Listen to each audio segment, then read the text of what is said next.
नमस्कार विद्यार्थी मित्रांनो, आज आपण उत्तरेकडील पर्वतीय प्रदेश या टॉपिकवर आधारित काही इम्पॉर्टंट प्रश्न आहेत ते आज आपण बघणार आहोत। तर चला बघूया पहिला प्रश्न। त्यामध्ये तर भारतातील डॅश डॅश राज्यात लुशाई टेकड्या आहेत।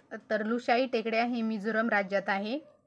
भागीरथी आणि अलकनंदा यांचा डॅश डॅश येथे संगम होऊन गंगा जलौष तयार होतो। तर देवप्रयाग या ठिकाणी त्यांचा संगम होऊन भागीरथी आणि अलकनंदा यांचा संगम देवप्रयाग या ठिकाणी तयार होतो। त्यानंतर पुढचा प्रश्न आहे, पुढीलपैकी डॅश डॅश येथे सर्वाधिक पर्जन्य पडते। तर पावसाचे प्रमाण सगळ्यात जास्त दार्जिलिंग या ठिकाणी पडते।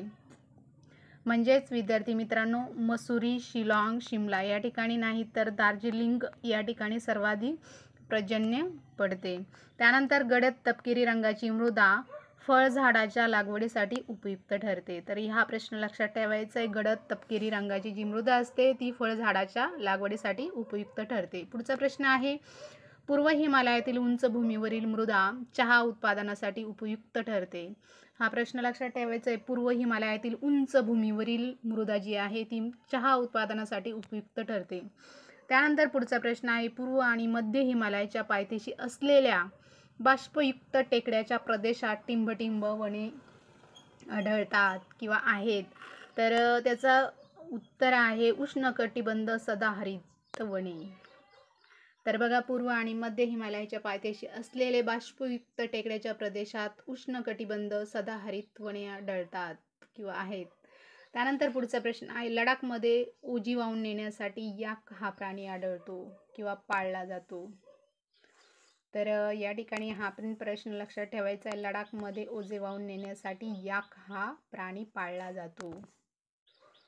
त्यानंतर पुढचा प्रश्न आहे, भारताच्या हिमालयीन भागातील ग्रामीण लोकसंख्येचे प्रमाण सुमारे 80% आहे। भारताच्या हिमालयीन भागातील ग्रामीण लोकसंख्येचे प्रमाण सुमारे 80% आहे। पुढचा प्रश्न आहे, चहाचे उत्पादन प्रामुख्याने टिंबटिंब येथे होते। तर या ठिकाणी दार्जिलिंगमध्ये होते। चहाचे उत्पादन प्रामुख्याने दार्जिलिंग येथे होते। त्यानंतर पुढचा प्रश्न आहे, डॅश डॅश भागात प्रामुख्याने वनऔषधीचे पिके घेतले जातात। वनऔषधी पिके जी आहेत ती उत्तराखंड या भागात घेतले जातात। उत्तराखंडच्या भागात वनऔषधी पिके घेतली जातात।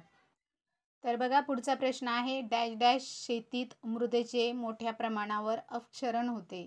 तर झूम शेतीत मृदेचे मोठ्या प्रमाणावर अपक्षरण होते। त्यानंतर पुढचा प्रश्न आहे, मेघालय येथे डॅश डॅश खनिज पदार्थाचे स्रोत आढळतात। तर कोळसा खनिज पदार्थाचे स्रोत हे मेघालय या ठिकाणी आढळतात। त्यानंतर पुढचा प्रश्न आहे, हिमालयात डॅश डॅश हा महत्त्वाचा वाढता उद्योग व्यवसाय आहे। हिमालयात पर्यटन हा महत्त्वाचा वाढता उद्योग व्यवसाय आहे। त्यानंतर पुढचा प्रश्न आहे, डॅश डॅश देवभूमी म्हणून संबोधले जाते। तर उत्तराखंडला देवभूमी म्हणून संबोधले जाते। उत्तराखंडला देवभूमी म्हणून संबोधले जाते।